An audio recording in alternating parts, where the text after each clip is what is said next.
my channel. Assalamualaikum warahmatullahi wabarakatuh. Saya ingin mengajak teman-teman melihat sedikit sejarah belakang ya. Kita lihat sejarahnya Soekarno ya. Soekarno itu flamboyan sekali sih ya, ganteng sih, tinggi besar ya. Jarang ada orang tinggi besar zaman itu ya, jarang. Dia tinggi besar. Kemudian dia pakai bajunya yang penuh dengan kantong dan kancing-kancingnya ya. Nah, jadi itu ininya dia udah ikoniknya dia.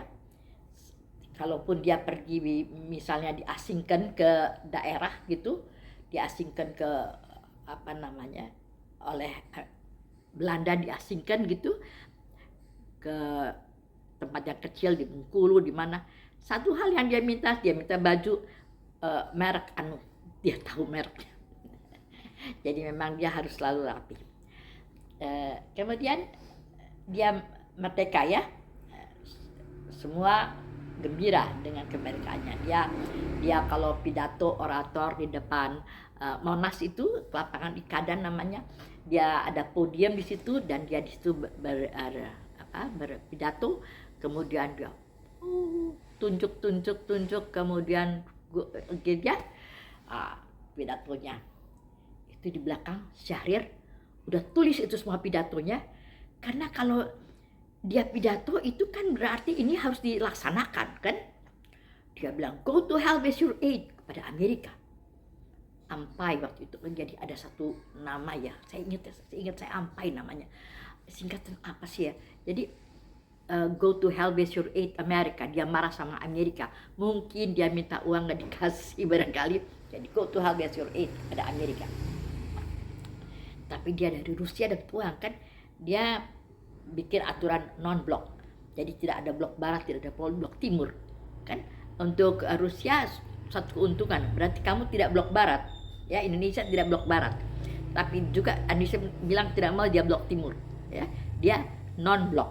Nah, untuk itu dia dikasih uang sama Rusia karena dia bilang dia tidak blok barat, kasih uang. Rusia dia kalau nggak salah ya, saya waktu itu dapat, dia bikin hotel Indonesia, dia bikin hotel Sarinah, gedung Sarinah, gedung belanja Sarinah, dia juga bikin GBK, dia bikin juga kalau nggak salah itu dia bikin Monas. Itu dia dari uang-uang yang dia lobbying negara-negara ya. Jadi dia tidak menjual, misalnya dia menjual minyak, dia enggak, misalnya dia menjual ini dia dapat enggak, dia melobi itu negara-negara. Oh, dia keluar negeri terus, dia muter-muter terus keluar negeri cari bantuan ya. So Syahrir bilang di sini kita nggak punya uang, habis uang kita. Oh, Syahrir ganti aja. Jadi kalau ada yang protes atas kebijaksanaan dia ganti. Disuruh ganti, jadi kita tuh sering ganti kabinet, sering ada kabinet 100 menteri, ada kabinet 100 menteri, ada kabinet Ali Sastro Amijoyo, ada kabinet Juwanda, ada kabinet tadi ya Syahrir ya, ada kabinet orang-orang semua tuh orang-orang pilihan deh. Pada zaman itu mereka tuh pendidikannya tinggi-tinggi ya, semua jadi oleh Soekarno dipergunakan deh. Pada saat itu kayak Rahmat Saleh apa namanya, pakai Saleh saya lupa tuh namanya, itu juga dipakai. Nah, jadi mereka yang ikut berjuang untuk kepada kemerdekaan itu diperkerjakan oleh Soekarno. Itu saya kembali lagi ke ini ya, nggak punya uang. Wah, rakyat nggak ada uang nih buat beli beras, nggak ada beras, nggak ada. Terpaksa rakyat itu antri buat beli beras, minyak, beras, dapat kupon kita antri ya, kita beli antri beras, minyak, yang penting-penting lah ya. Waktu itu minyak tanah minyak barco, minyak goreng lain lagi ya, minyak tanah. Terus kita antri semua. Jadi kalau di mungkin di Menteng nggak ada ya, tapi di Kebayoran itu sudah ada begituan. Untuk RW ini segini gitu, di sini gitu antrinya. Saya ingat dulu saya antrinya itu di rumahnya ini Igun, rumahnya Gunawan itu, kita ada di situ dia. Itu kita antri ambil beras, ambil minyak, sampai waktu itu baju pun diberikan, baju untuk lebaran. Itu karena kita dapat pampasan perang dari Jepang berbentuk baju, itu dibagikan kepada pegawai-pegawai, kita dikasih. Jadi itu rakyat miskin ya, rakyat miskin. Tapi Soekarno itu berjuang, dia cari dana ke luar negeri. Akhirnya yang dia dapetin cewek-cewek. Dapat ya Kartika Sari, dia bisa berfoto dengan Marilyn Monroe, dia pokoknya dia yang kita tahu dia sama cewek-cewek di luar negeri ya, tapi ya oke deh, kayak dia berjuang kan. Akhirnya Fatmawati marah, dia tidak mau lagi tinggal di istana. Saya mau keluar dari istana, karena di istana kebanyakan cewek-cewek kan. Jadi dia dapat rumah di Jalan Sriwijaya ya, di Jalan Sriwijaya dia dapat rumah. Dia tidak lagi di istana, dia keluar dari istana. Itu pada saat itu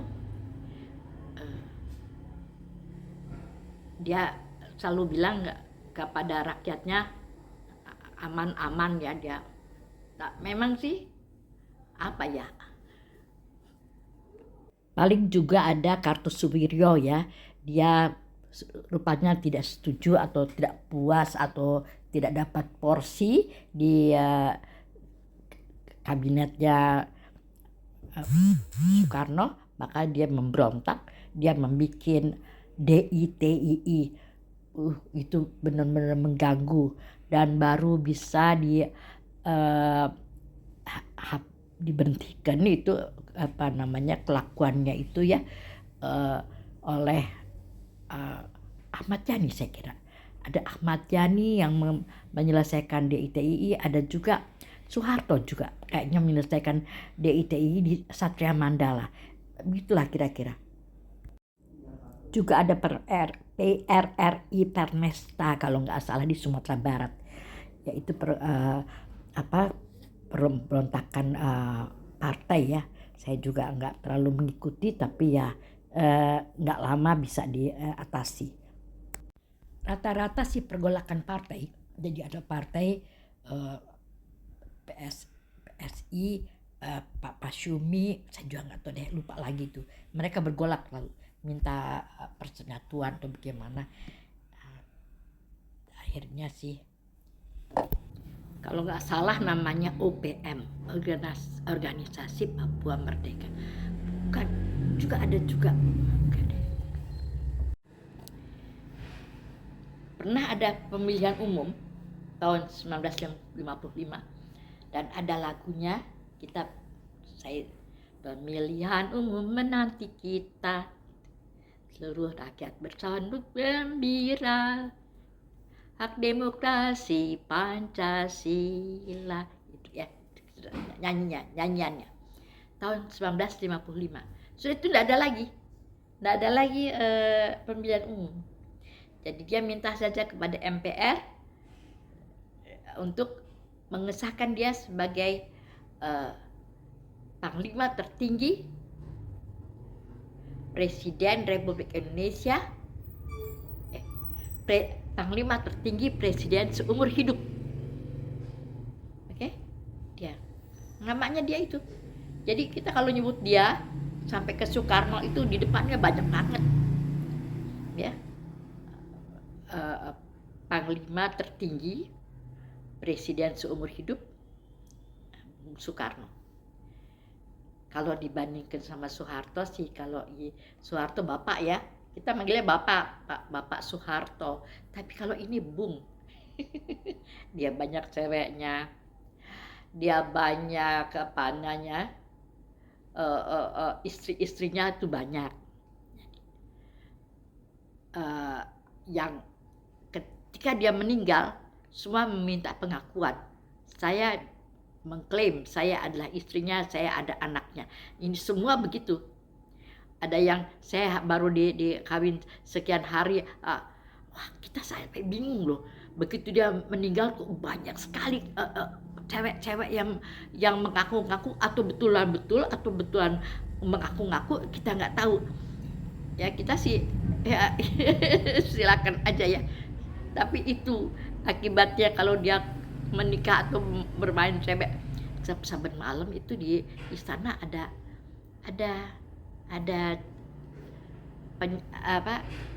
anak-anak gadis yang berpakaian daerah berjejer, namanya Barisan Bhinneka Tunggal Ika, kalau nggak salah ada namanya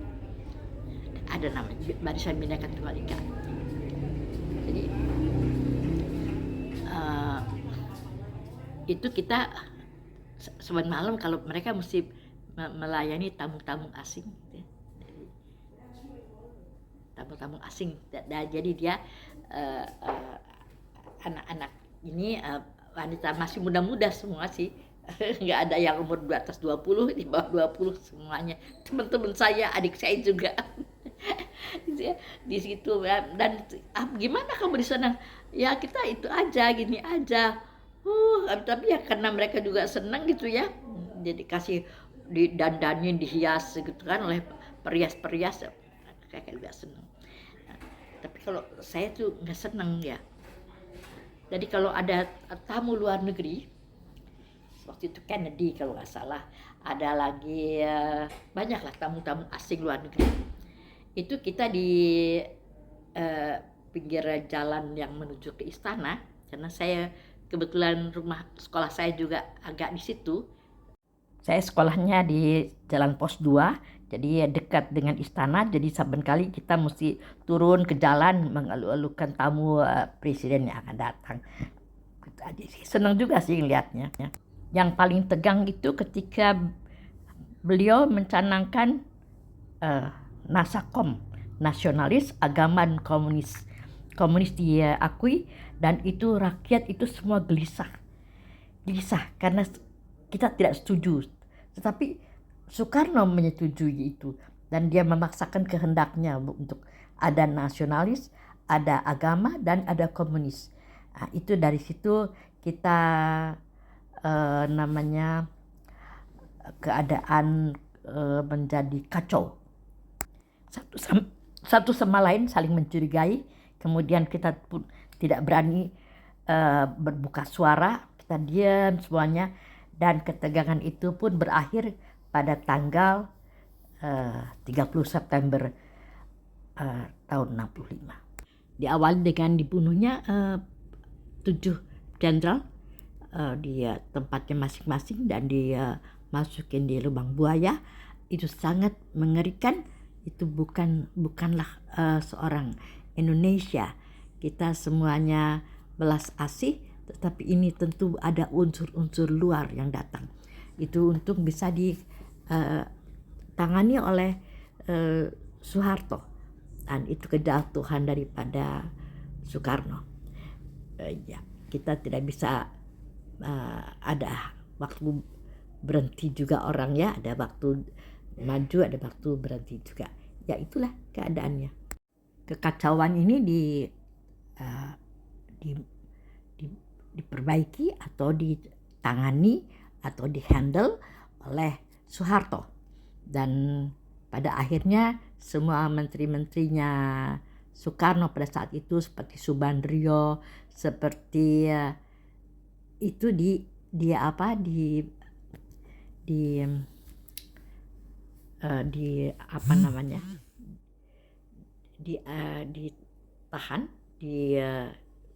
sidang, Mahmilti di sidang, ramai juga sidangnya, untuk membuktikan bahwa memang itu ada peristiwa itu, memang mereka merencanakan. Jadi kita ya begitulah kira-kira. Ada lagi cerita bahwa dia itu kita pernah bertempur kan, berperang uh, dengan Malaysia. Teman serumpun kok, satu masa kita berperang ya. Sebabnya apa? Sebab ada negara bagian Sabah itu punya hutang kepada Malaysia, rukun Malaysia itu uang. Dia tidak mau bayar, tidak ada uangnya untuk bayar kepada Malaysia. Dia datang ke Soekarno. Aku mau jadi bagian Indonesia aja deh. Aku nggak mau jadi bagian Malaysia. Itu sebabnya Soekarno terus bilang, ganyang Malaysia, kita bertempur. Kayaknya itu sebabnya. Saya baca sih kayaknya itu sebabnya. Tapi saya juga nggak inget sih ya bacanya buku apa ya. Tapi saya baca itu begitu. Sebabnya kita ganyang Malaysia. Kemudian kita juga masih mesti berjuang membuat Irian Barat kembali ke Indonesia. Ada seorang perempuan, Herlina namanya, dia diterjunkan ke sana. Siapa perempuan yang terjun ke sana akan dapat uang, yaitu Herlina. Akhirnya dia terjun di Irian, dia dapat uang. Tentunya barangkali dia terjun ke sana, tetapi dia dikawal ya, karena Irian kan rawan ya, artinya tuh hutan belantara gitu ya. Kemudian dijatuhkan di Irian. Waduh, itu terima kasih betul kalau bisa hidup. Kalau nggak bisa hidup ya udah terima kasih. Jadi namanya Herlina. Dia agung-agungkan itu Herlina sebagai orang yang perempuan yang terjun ke sana. Dan kita juga masih banyak pertempuran, misalnya di Ambon ya.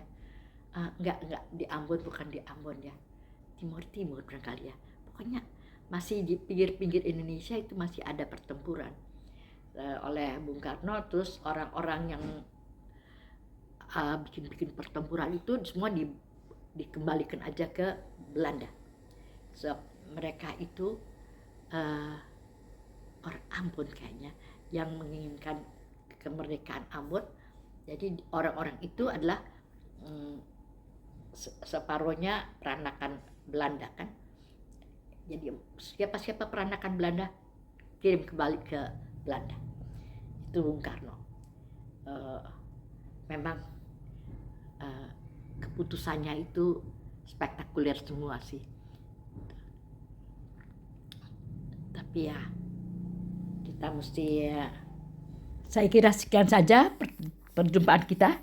Sampai ketemu di lain kesempatan. Terima kasih sudah menonton.